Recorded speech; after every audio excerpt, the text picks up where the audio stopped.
Thank you. Hi. I'm Sarita. I'm from the South African delegation. We've been talking about education on our Yama group as well.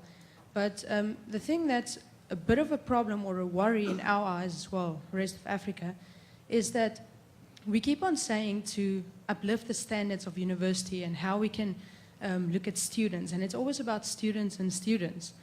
But the problem is, to give you just a short statistics, in South Africa, 5 of our universities are in the top 100 universities in the world.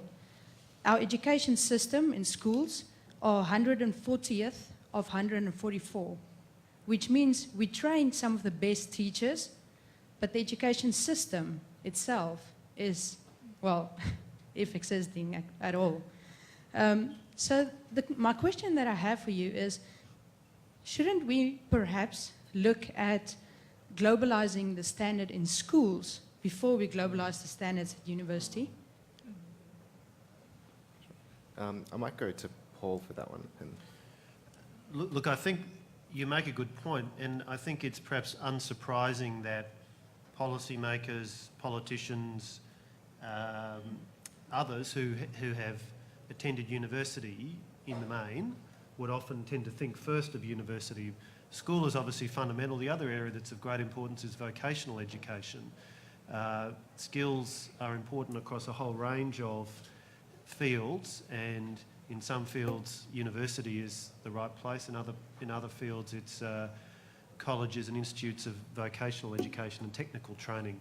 So I think you make a very good point that while our own backgrounds, I'd venture to suggest probably the majority of people in this room, our backgrounds might lead us to think about university, you're absolutely right to say we need to think about the full breadth of the system. Thanks.